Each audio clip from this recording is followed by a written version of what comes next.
दोस्तों, आप सभी तो जानते ही हैं कि 3 जुलाई से जियो कंपनी के द्वारा अपने रिचार्ज प्लान्स में 25% की बढ़ोतरी कर दी गई है, जिसके साथ यह काफी ज्यादा महंगे हो चुके हैं और दोस्तों इसे ग्राहक काफी ज्यादा परेशान भी हो चुके हैं। तो क्या जियो का सफर इतना ही था? अब क्या होगा, आगे आइए जानते हैं आज की वीडियो में। और इसी तरह की और रहस्यमयी जानकारी प्राप्त करने के लिए हमारे चैनल ट्रू हिस्ट्री को आज ही सब्सक्राइब करें और बेल आइकॉन को प्रेस करें। सबकी नींद उड़ाने आया टाटा, अब बीएसएनएल बनेगा डेटा का असली बादशाह। जियो एयरटेल के छूटे पसीने। बीएसएनएल भारत संचार निगम लिमिटेड पूरे भारत के इंटरनेट डाटा के मार्केट को डिसरप्ट करने के लिए तैयार है। ऐसी आंधी लाने वाला है डेटा की बीएसएनएल और इतनी कम प्राइस पर लाने वाला है डाटा पैकेज की जियो और एयरटेल इसकी आंधी में उड़ीचित जाने वाले हैं, ऐसा कहा जा रहा है। और कई यूजर्स ने तो बढ़े हुए दाम देखकर, जियो और एयरटेल के बड़े दाम देखकर बीएसएनएल की तरफ अपनी सिम्स को पोर्ट करना भी शुरू करवा दिया। और उसके पीछे एक बड़ा कारण जानते हैं क्या?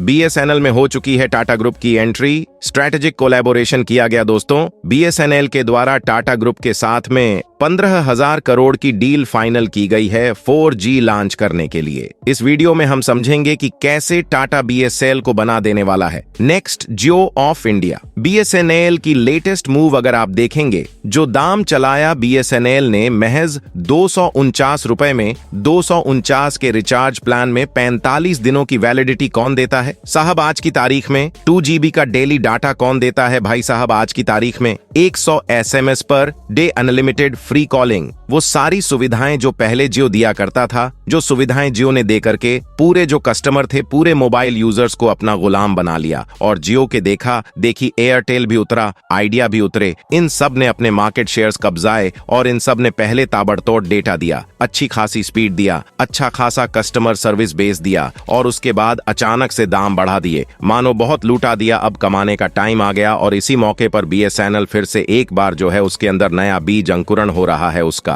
बीएसएनएल अब एक नई ऊंचाइयां छूने वाला है। कोई बिलीव नहीं करेगा, कोई भी मानने को तैयार नहीं था आज से महीने भर पहले कि बीएसएनएल कभी रिवाइव हो भी सकता है। लेकिन प्राइस हाई जियो एयरटेल की और टाटा ग्रुप की जो एंट्री हुई बीएसएनएल के अंदर, इसने सब कुछ पलट कर दिया। देखिए, जियो एयरटेल ने अपनी कीमतों को 12 से लेकर 27% तक बढ़ा दिया। जिस प्राइस पर बीएसएनएल दे रहा है 45 डे की वैलिडिटी, इस प्राइस पर अब जियो दे रहा है महज 28 डे की वैलिडिटी। सेम केस एयरटेल के साथ में हुआ है और सेम केस वोडाफोन आइडिया के साथ हुआ है। दुनिया जानती है, किसी से छुपा नहीं है कि बीएसएनएल जो था उसने टेक्नोलॉजी को बहुत स्लोली एक्वायर किया। जब देश में 3G रोल आउट हो चुका था तब भी बीएसएनएल 2G में चल रहा था। जब देश में 4G रोल आउट हो गया तब भी जो बीएसएनएल था वो 3G में ही चल रहा है। और कई ऐसी जगह है, मतलब बहुत आयत ऐसी जगह है जहां पर बीएसएनएल का 4G काम नहीं करता। और अब जब 5G आ चुका है तब भी ऐसी कई जगह है जहां बीएसएनएल का 4G काम नहीं करता। दूसरा बीएसएनएल की बहुत बड़ी प्रॉब्लम रही, उसके बाद कॉल ड्रॉप्स की प्रॉब्लम और दूसरी समस्या। लेकिन एक चीज थी जो बीएसएनएल ने अपने अंदर बचा के रखी थी, वह थी ग्रामीण इलाकों तक पहुंच, उन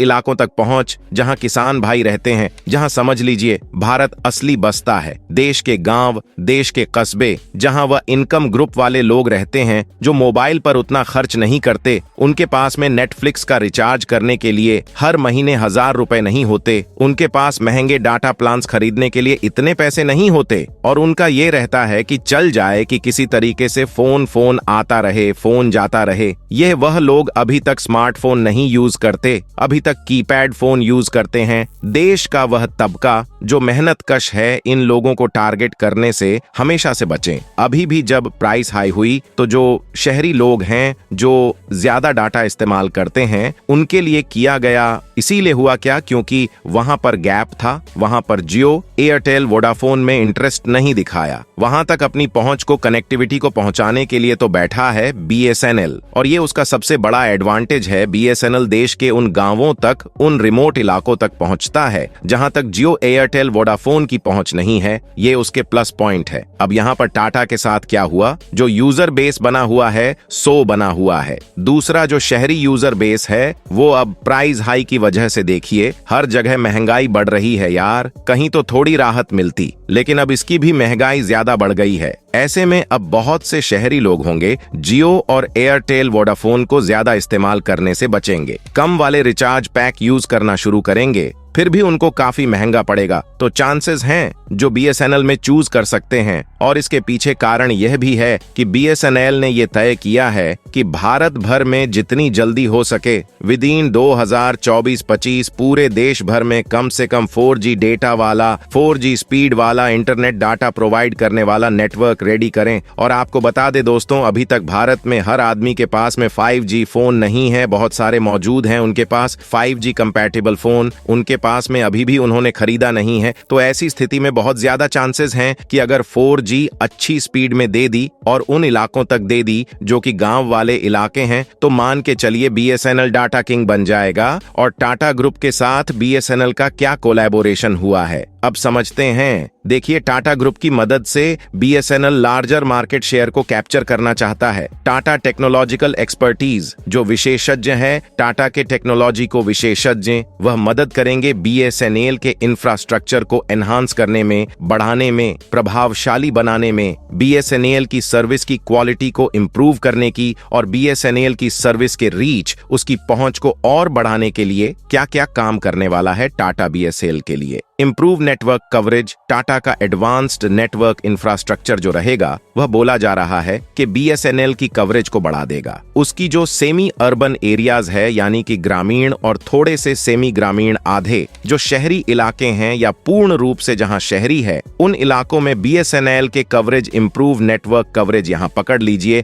दूसरा बिंदु, एनहांस्ड सर्विस क्वालिटी। टाटा का सपोर्ट जो है उससे बीएसएनएल के प्लान्स में जो अपग्रेड होगा, सर्विस ऑफरिंग जो होगी, उसमें फास्टर डाटा स्पीड्स मिलेगी। टाटा की टेक्नोलॉजी आ जाने के बाद, टाटा का सपोर्ट मिल जाने के बाद और कनेक्टिविटी बार बार टूटेगी, डिस्कनेक्ट नहीं होगा, तो ये रिलायबिलिटी आ जाएगी टाटा के सर्विसेज देने के बाद बीएसएनएल को। तीसरी चीज जो है इनोवेशन इन सर्विसेज। टाटा का टेक्नोलॉजिकल जो उसकी मास्टरी है वह इसी चीज में है, वो इनोवेशन की तरफ जाता है और नए नए इनोवेशन करना चाहता है। तो इससे बीएसएनएल को जो है नई टेक्नोलॉजी का इस्तेमाल कैसे मैनेजमेंट करना है, कैसे टेक्नोलॉजी को आगे लेकर जाना है, कैसे कवरेज बढ़ानी, कैसे सर्विसेज प्रोवाइड करना है, कैसे यूजर एक्सपीरियंस को बढ़िया बेहतर बनाना है, ये सारा एक्सपीरियंस अपने साथ में टाटा लेकर के आएगा बीएसएनएल के लिए। तो इनोवेशन होगा, सर्विस में इंप्रूव होगा, नेटवर्क कवरेज और सर्विस क्वालिटी इंप्रूव होगी। हम सब जानते हैं दोस्तों, टाटा ग्रुप तो माहिर है। टाटा ग्रुप का तो मोटो ही रहता है कि जितना हो सके उतना कमाओ नहीं, उतना ही खाओ जितना पचा सको, या यूं कह लीजिए जितना खाओ बांट के खाओ। उस मेंटालिटी के साथ में टाटा ग्रुप काम करता है। टाटा ग्रुप में हमेशा ही दिखाया है कि वह यूजर के एक्सपीरियंस को, यूजर को वैल्यू देने की कोशिश करता है। भारतीय ग्राहक के लिए अगर कोई कंपनी सबसे सर्वोपरि है वो टाटा ही है। खुशखबरी है कि टाटा की एंट्री हो चुकी है बीएसएनएल के साथ। तो दोस्तों, आशा करते हैं इस वीडियो से आप सबको सही जानकारी मिली होगी। अगर वीडियो पसंद आया अपने तक न रखें, शेयर करें फेसबुक पर, व्हाट्सएप पर, यूट्यूब पर। जल्द मिलते हैं आपसे अगले वीडियो में, तब तक इस वीडियो के अंत तक बने रहने के लिए दिल से धन्यवाद।